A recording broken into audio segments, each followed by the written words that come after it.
नमस्कार मित्रों, कैसे हैं आप सब। आशा है कि खुश होंगे और स्वस्थ होंगे। तो मित्रों, हम काफका ऑन द शोर पुस्तक का सारांश देख रहे थे, जिसमें हमने काफका के पिता की हत्या और नकाता के अनजान सफर पर निकल जाने तक की वार्ता देखी। अब आइए आगे की कहानी जानते हैं। पर उससे पहले, अगर आपको यह कंटेंट पसंद आ रहा है तो जल्दी से हमारे चैनल को सब्सक्राइब करें और हमारा समर्थन करें, ताकि हम और भी दिलचस्प पुस्तकों का सारांश आपके लिए लाते रहें। उस रात ओशीमा काफका को सांत्वना देकर वापस घर लौट गया और काफका भी सो गया। तकरीबन आधी रात हुई होगी, तभी काफका को कमरे में किसी के होने का एहसास होता है। नींद से भरी अपनी आंखें वह बड़ी मुश्किल से खोल पा रहा था। उसने अपने कमरे में एक अनजान लड़की को देखा। वह कमरे में पड़ी टेबल पर बैठी बैठी उसी कमरे की दीवार पर लगी एक तस्वीर को देख रही थी। शायद यह तस्वीर काफका कोमुरा की थी, मिस साइकी के प्रेमी काफका कोमुरा। पहली नजर में काफका को वह लड़की कुछ जानी पहचानी सी लगी। हालांकि वह तस्वीर ठीक काफका के बिस्तर के सामने वाली दीवार पर थी, फिर भी यह देखकर वह डर गया और अपनी रजाई सिर पर ओढ़कर उसके चले जाने तक जागता रहा। काफका के साथ यह घटना कई दिनों तक होती रही। उसे वह 15 साल की लड़की मिस साइकी जैसी लग रही थी। उसने ओशीमा से पूछा कि क्या कभी कोई जीवित व्यक्ति अपना शरीर एक जगह होते हुए भी दूसरी जगह जा सकता है, सिर्फ अपनी स्मृति के द्वारा। ओशीमा ने इसके जवाब में कई थ्योरी और उदाहरण देकर काफका को समझाने का प्रयास किया, जिनका वर्णन इस पुस्तक में विस्तार से मिलता है। फिर काफका ने ओशीमा से मिस साइकी द्वारा लिखी और गाई गई एकमात्र गीत काफका ऑन द शोर की कैसेट मांगी, जिसे दोनों ने स्टोरहाउस से खोज निकाला। उस रात काफका ने वह गीत सुना और उसका अर्थ निकालने का प्रयास करने लगा। वास्तव में वह यह जानना चाहता था कि मिस साइकी के भीतर जो कला की ऊर्जा थी, उनके प्रेमी के मरने के बाद वह कहाँ चली गई। मिस साइकी ने उस प्रवाह को किस दिशा में मोड़ दिया, और क्या वह अब तक अपने अतीत से उभरी नहीं है। दूसरी तरफ नकाता अपने सफर के दौरान एक जगह खाने के लिए रुकता है, जहां कुछ लड़के मिलकर एक लड़के को मार रहे थे। नकाता उन्हें रोकने की कोशिश करता है, पर वे नहीं रुकते। तभी अचानक नकाता अपनी छतरी खोलकर खड़ा हो जाता है। लड़कों को ये अजीब लगता है। उसी वक्त वहां लीचेस यानी खून पीने वाले कीड़ों की बारिश शुरू हो जाती है। एक और अविश्वसनीय घटना।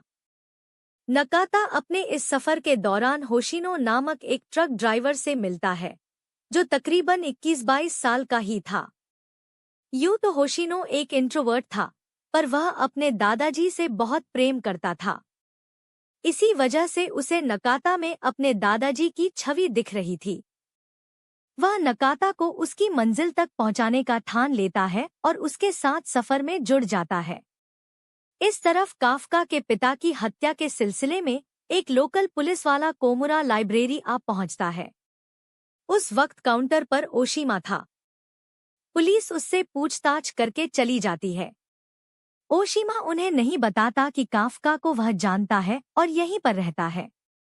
काफका को बाद में वह बताता है कि उसे पुलिस से डरना नहीं चाहिए, क्योंकि पुलिस को शायद उस पर शक नहीं है, बल्कि उसके पिता का उसके अलावा कोई नहीं है। शायद इसीलिए उसे पुलिस ढूंढ रही है, ताकि उन्हें आगे की कोई लीड मिल सके। काफका बात को समझता है, पर अभी उनके सामने न जाना ही उचित समझता है। उसे याद आता है कि अपने फोन से उसने सकुरा को कॉल किया था।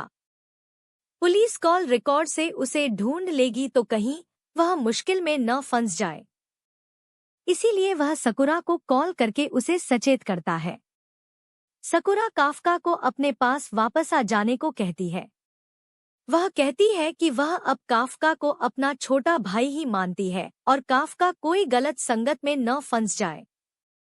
काफका सकुरा को सांत्वना देता है कि वह कोई गलत काम नहीं कर रहा, पर यहाँ कुछ है जिसे उसे सुलझाना है, और वह यहाँ किसी से अब प्रेम करने लगा है। पर काफका को यहाँ किससे प्रेम हुआ होगा? दूसरी तरफ नकाता और होशिनो अपनी खोज में ताकामात्सु शहर पहुंचते हैं। जी हाँ, वही ताकामात्सु जहां काफका भी रह रहा था। यहाँ पहुंचकर नकाता होशिनो को बताता है कि उसे कोई एंट्रेंस स्टोन यानी एक ऐसे प्रवेश द्वार को खोजकर उसे बंद करना है जो दूसरी दुनिया को इस दुनिया से जोड़ता है। होशिनो को कुछ समझ नहीं आता, फिर भी वह नकाता का साथ देता है। नकाता बताता है कि वह एक सफेद रंग का चमकता हुआ पत्थर है। वे दोनों ताकामात्सु की सेंट्रल लाइब्रेरी में पहुंचते हैं। वहां जाकर उस बड़े से सफेद पत्थर की कोई जानकारी खोजने का प्रयास करते हैं, पर उनके हाथ कुछ नहीं लगता। वापस होटल में आकर नकाता सो जाता है, जबकि होशिनो टहलने निकलता है। तभी उसकी मुलाकात कर्नल सैंडर्स से होती है। ऐसा लगता है जैसे वह होशिनो और नकाता को पहले से ही जानता हो और यहाँ आने की उनकी वजह भी उसे पता हो। वह होशिनो को उस जादुई स्टोन के बारे में बताने का वादा करके अपने साथ ले जाता है।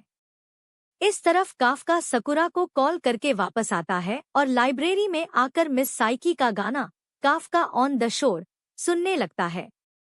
तभी उसकी आंखें चमकती हैं, क्योंकि गाने में बहुत सी ऐसी लाइंस थी जो काल्पनिक लगीं, पर कुछ दिनों में वे सच हुई थी। जैसे कि मछलियों की बारिश, दो दुनिया के किनारे पर खड़ा हुआ कोई व्यक्ति जो चमकता स्टोन ढूंढ रहा हो। काफका ओशिमा को यह सब बताता है। मित्रों, लेखक ने इस पुस्तक में ओशिमा और काफका की बातचीत के माध्यम से बहुत सी फिलॉसॉफिकल बातें और जीवन की समझ दी है, जिससे हम अपने विचारों और वास्तविकता के बीच का भेद जान सकते हैं। बातों ही बातों में ओशिमा काफका को बताता है कि वह गे है और बचपन से ही लोग उसे अजीब नजरों से देखते थे, मानो वह कोई एलियन हो। पर वह भी तो एक सामान्य व्यक्ति ही है। समय के साथ उसे इस दुनिया के साथ जीना आ गया। आज भी लोग उसे अजीब मानते हैं, पर वह फिर भी अपने शरीर के साथ खुश है। और अजीब मानने की जगह वह खुद को सिर्फ थोड़ा सा अलग मानता है। वह काफका को मिस साइकी से सीधे ही अपने प्रश्न पूछने की सलाह देता है। काफका मिस साइकी के पास कॉफी लेकर जाता है। मिस साइकी कुछ लिख रही थी, जो कि वह हमेशा ही लिखती रहती थी। वह काफका को सामने बैठने को कहती है। वह कॉफी का कप टेबल पर रखकर मिस साइकी के सामने बैठ जाता है।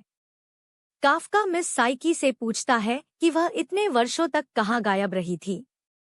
उन्होंने उस वक्त में क्या किया। मिस साइकी बताती हैं कि वह बीच में कई वर्षों तक बिजली गिरने से पीड़ित लोगों के इंटरव्यू करने में पूरे जापान में घूम रही थी। उस पर उन्होंने एक छोटी सी पुस्तक भी लिखी है। जाते जाते काफका पूछता है कि क्या उनका कोई बेटा नहीं है। यह सुनकर मिस साइकी काफका के सामने थोड़ी देर तक देखती रहती हैं। कुछ देर बाद कहती हैं कि वह अभी इसके बारे में कुछ नहीं बता सकती। तो क्या मिस साइकी की कोई संतान भी थी? वह कुछ बोली क्यों नहीं? और काफका कहीं खुद को तो उनका बेटा नहीं मान रहा था ना? इस भाग में बस इतना ही। आगे की कहानी जानने के लिए हमारे साथ जुड़े रहिए और जानिए कि अब आगे कौन कौन से राज खुलते हैं। अगर वीडियो पसंद आए तो इसे लाइक करें, चैनल को सब्सक्राइब करें और हम मिलेंगे अगले भाग के साथ। तब तक आप सब खुश रहें और स्वस्थ रहें। नमस्कार।